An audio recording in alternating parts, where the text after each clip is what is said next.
네, 안녕하십니까. 방금 소개받은 서울과학기술대학교 유승훈입니다. 오늘 비행기가 잘 안 떠가지고 좀 다행히 그래도 끝나기 전에 도착해서 다행입니다. 저는 그 제목을 일단 11차 정기보 및 그다음에 K워터 시사점으로 잡았습니다. 그래서 이런 주제로 말씀을 드리도록 하겠습니다.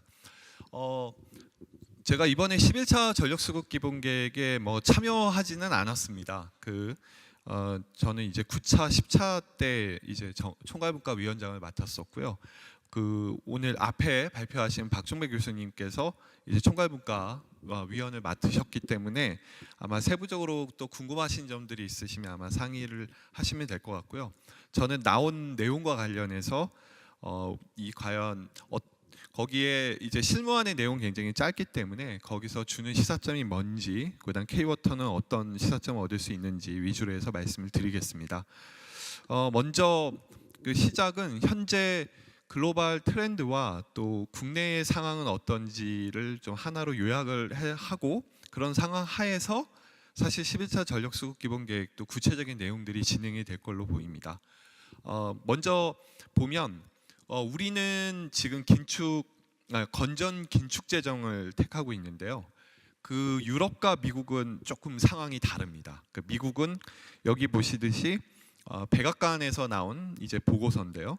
클린 에너지 이코노미를 만들겠다. 그걸 위해서 3,910억 불의 인센티브를 제공하겠다라고 밝혔습니다. 그러다 보니까 EU에 있는 에너지 기업들이 미국으로 대거 이전을 하게 됩니다. 보조금을 받기 위해서. 그래서 EU에서 난리가 나서 거기에 대응하기 위해서 그러니까 미국의 인플레이션 간축법에 대응하기 위해서 EU는 넷제로 산업법을 제정을 했는데, 이게 올해 4월에 유럽의회를 통과하면서 이제 유럽에도 막대한 규모의 보조금들이 집행이 될 예정입니다. 이제 반면에 우리는 좀 상황이 다릅니다. 작년에 열렸던 국가재정전략회의 이제 자료인데요. 우리는 긴축 건정 재정을 집행을 하고 있고, 어떤 상황이냐면 에너지 분야의 보조금 및 R&D 예산이 대폭 삭감이 되었습니다. 그리고 현재 전력산업 기반기금도 요율이 3.7%에서 2.7%로 곧 내려갈 예정이고요. 그래서 아마 기금의 징수액 자체도 대폭 줄 거기 때문에 사업 내용도 줄어들 것으로 보입니다. 이게 미국 유럽과 우리의 좀 다른 부분이라고 좀 보입니다. 그렇게 되는 그러는 와중에서 보면 여기 있는 그림은 한국가스공사의 미수금을 보여주고 있는데요. 위에 있는 위에 빨간색이 발전용 천연가스에 대한 미수금인데, 도시가스에 대한 미수금인데요. 폭발적으로 늘어나고 있습니다. 그래서 이번에 도시가스 요금이 7월 1일부터 약간 오르긴 했습니다만, 미수금이 증가하는 추세를 막을 뿐 미수금 자체가 줄어들기는 상당히 어려운 상황이고요.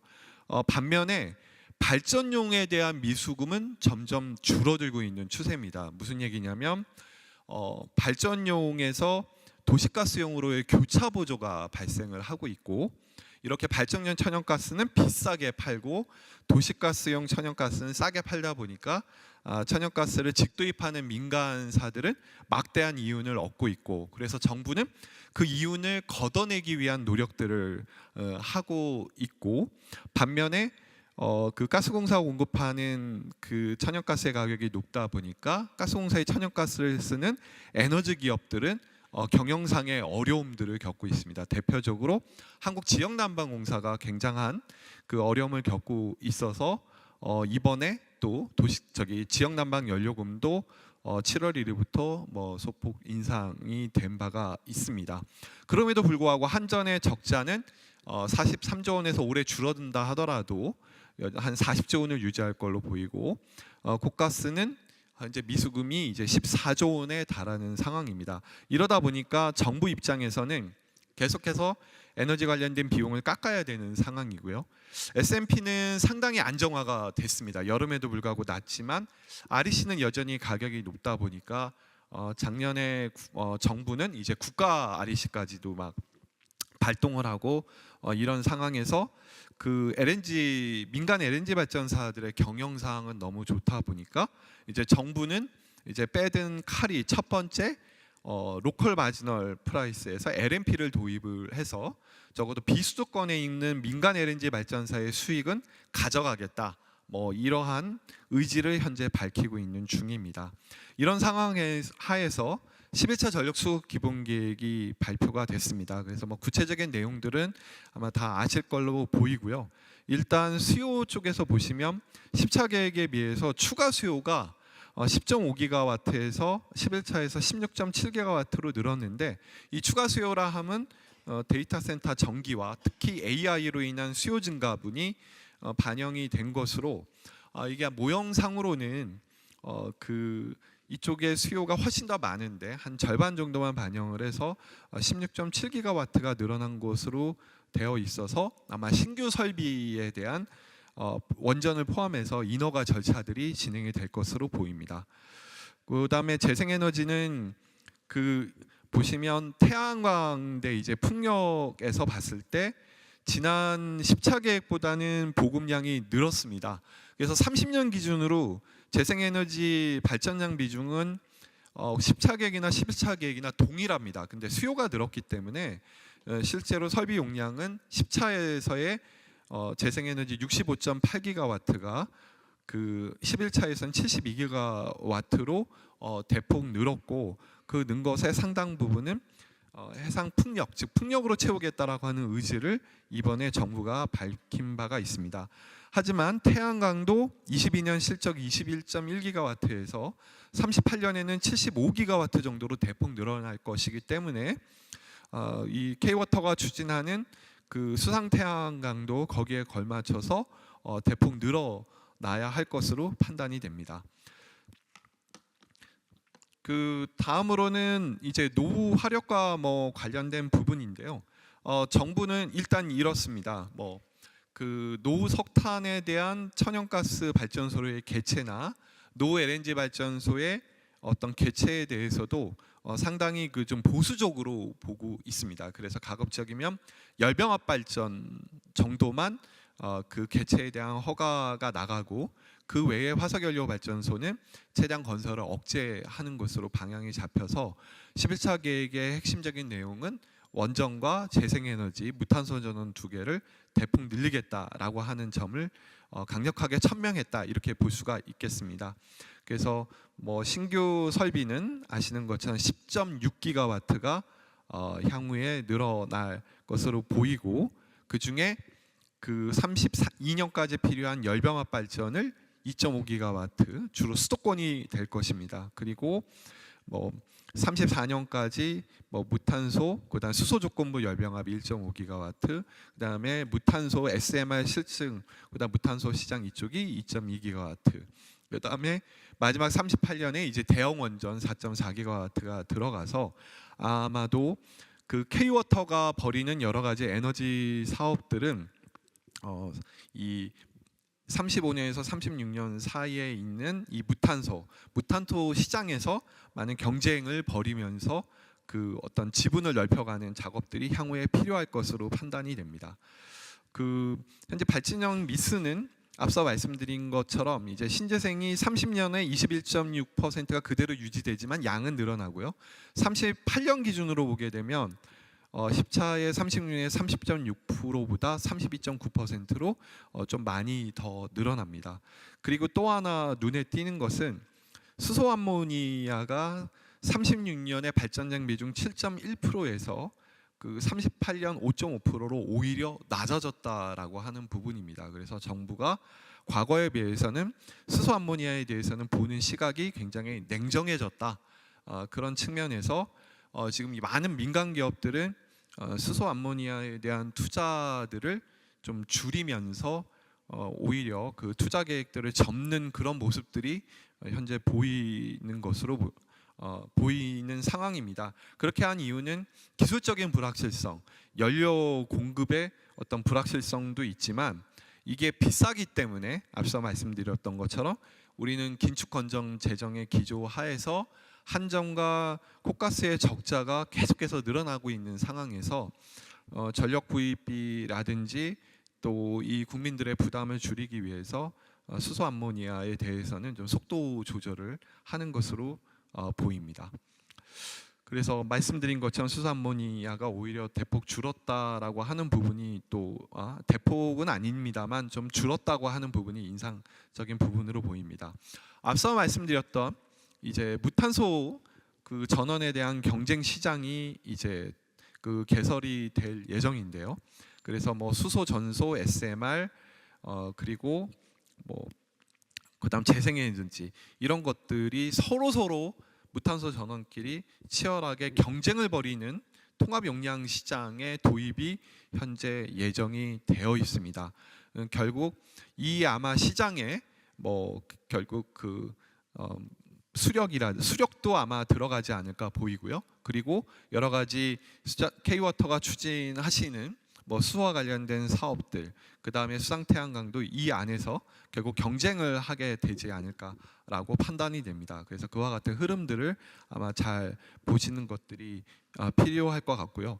그 다음에는 앞서 말씀드렸던 것처럼 이제 석탄의 수명이 다 되는 경우에 개체를 어떻게 할 거냐, LNG 발전도 개체를 어떻게 할 거냐와 관련해서는 그 발전사와 집단 에너지사 간의 어떤 그 컨소시엄 구성을 통한 열병합 발전, 그래서 주로 열수요가 있는 곳에서의 열병합 발전 위주로 해서 정부는 허가가 나갈 것으로 예상이 됩니다. 그래서 화석연료는 아마 LNG 열병합 발전 위주로만 허가가 나가고 신규 그러니까 새로 뭐 개최를 할 때 LNG 발전을 하는 것에 대해서는 정보 굉장히 부정적인 상황이고, 그 외 무탄소 전원들은 어떻게 보면 한데 묶여서 그 무탄소 그 전원 경쟁 시장에서 그 입찰 단가와 관련해서 치열한 경쟁을 벌이는 상황이 생길 것으로 판단이 됩니다. 다음으로는 정부의 재생에너지 정책인데요. 5월에 그 일단 정부가 발표를 했고 그 내용이 11차 정기본에 그대로 반영이 되어 있습니다. 여기 나와 있는 숫자는 매년 6기가와트의 신재생 에너지, 즉 태양광과 풍력을 매년 6기가와트씩 공급하겠다라는 내용인데, 이것이 어떤 수준이냐면 저희가 10차 전력 수급 기본 계획을 수립하던 당시에 이제 문재인 정부에서의 실적을 살펴봤습니다. 그랬더니 매년 한 3.5기가와트씩 재생에너지가 늘었습니다. 굉장히 공격적으로 늘었음에도 불구하고 어떻게 보면 근데 굉장히 많이 늘은 거죠. 매년 3.5기가와트씩 늘렸는데 작년 1월에 발표된 10차 전력 수급 기본 계획, 그러니까 윤석열 정부에서 발표된 것은 이거보다 대폭 상향한 연간 5.3기가와트의 재생에너지를 늘리겠다라고 천명을 했습니다. 실제로 그 보고 목표가 상당히 상향됐음에도 불구하고 지난 정부는 재생에너지, 지능 정책, 이번 윤석열 정부는 재생에너지, 뭐 억압정책 이런 식의 좀 잘못된 플레임이 또 이렇게 씌워지다 보니까 정부는 확실하게 이번에 11차 전력 수급 기본 계획에서는 10차 계획보다도 상향된 목표 6.0기가와트씩 매년 늘리겠다라고 하는 목표를 제시했다라고 이번 정부의 재생에너지 정책을 평가할 수 있습니다. 따라서 재생에너지를 그 어느 때보다도 많이 빠른 속도로 공급을 하겠다라고 하는 점을 분명히 천명을 했다는 것입니다. 근데 그와 동시에 천명을 또 그 제도 개선을 하겠다고 한 부분에 우리는 좀 주목할 필요가 있다고 보입니다. 뭐냐면 기존의 RPS 제도를 폐지를 하고 이제 주간 경매 시장을 도입을 하겠다라고 하는 것입니다. 물론 중간에 과도기적인 여러 가지 조치들은 있을 것이고 기존의 RPS 의무 이행 사업자는 그대로 가는 부분도 일정 부분 있겠습니다만, 이제는 RPS 제도가 사라지고 재생에너지 입찰 제도로 완전히 변할 것으로 보입니다.